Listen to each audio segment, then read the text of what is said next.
You won't believe how I created this tumbler. It's actually a full wrap design that I layered with sublimation prints and also sublimation pattern paper. I haven't seen this technique before, and I'm super excited to show you how I did it. It's Michelle here from Michelle's Party Planet, and I'm excited to show you the step-by-step tutorial, so let's get into it. First, I'm using this 40-ounce tumbler by PYD Life. I'm removing the lid, and I'm going to use this tumbler cradle so that I can remove the handle and also apply some of the prints.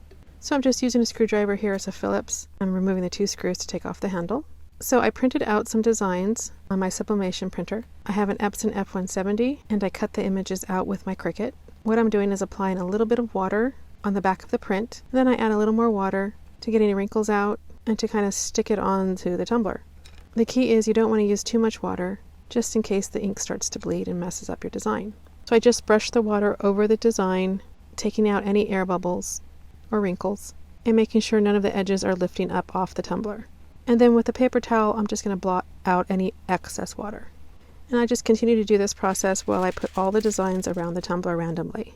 Next, I cut a piece of sublimation pattern paper. This is also from PYD Life. It's designed to be used with water.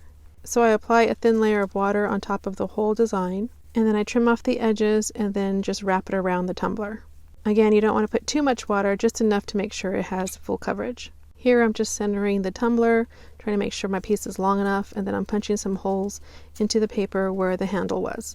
So this takes a little bit of time to get all the wrinkles out. With this design, you don't really have to worry about these little wrinkles that I do have in there, especially at the bottom part where it kind of tapers and curves. You're going to have wrinkles, but this design covers it very, very well. Just keep brushing on the water and making sure you have it as tight as possible, removing as much air as you can out of it.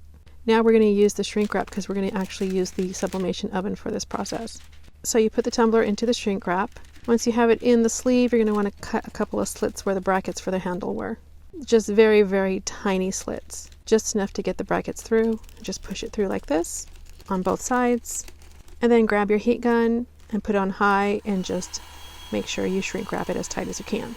The shrink wrap actually applies pressure against the print on the tumbler, since pressure is needed in order to sublimate the tumbler in the oven. The shrink wrap isn't large enough to cover the bottom part, so I am using some heat tape to apply pressure against the bottom pattern paper. Next, I'm going to go ahead and sublimate a straw. This is a stainless steel straw with sublimation coating, also from PYD Life. I'm just using a scrap piece of the sublimation pattern paper. I wrap it around with some heat tape and put it into the sublimation shrink wrap that it came with it. And then once again using the heat gun just to shrink wrap it. Like I said, I'm using the sublimation oven. The temperature is 355 for 6 minutes for both the tumbler and the straw. While those are baking, I'm going to go ahead and make some accessories. We're going to go ahead and use some scrap pieces of prints for a charm for the tumbler and also a straw topper. I'm going to use my handheld mini press, put it on high, and just apply pressure for 60 seconds. Just takes a minute, and as you can see, it's sublimated nicely. It's an acrylic charm that we're going to attach to the handle. Next, this is for the straw topper. It's a little aluminum piece that is coated with sublimation coating, and it also takes just 60 seconds on high with the mini press. Just make sure you're applying plenty of pressure. And to apply the straw topper, you just remove the adhesive backing off the topper, and then just center the design and then stick it on there. The charm does come with a chain, so we're going to go ahead and attach the chain. And now that the tumbler and straw are done, we're going to go ahead and take those out of the oven. Don't forget your heat-resistant gloves. And I always use a heat-resistant mat when I take off the shrink wrap. You want to make sure you take off the shrink wrap as soon as possible. If you wait, it starts to get hard and it's very difficult to take it off. I've removed the paper, and now I'm removing the little die cuts that we cut out with the Cricut. I gotta tell you, I'm so excited about how this turned out. And now we remove the shrink wrap and paper from the straw, and it matches perfectly. Now we go ahead and put the handle back with the 2 screws and a screwdriver.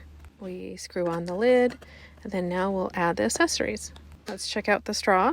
It matches perfectly, and the charm and the topper. I go ahead and put the straw in, and then the topper goes right on top. And then I just go ahead and attach the charm to the handle like that.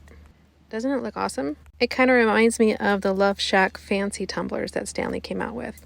Honestly, the video does not do this tumbler justice. It looks very, very pretty in person. I hope you give this method a try, and as always, thank you for watching. Don't forget to subscribe.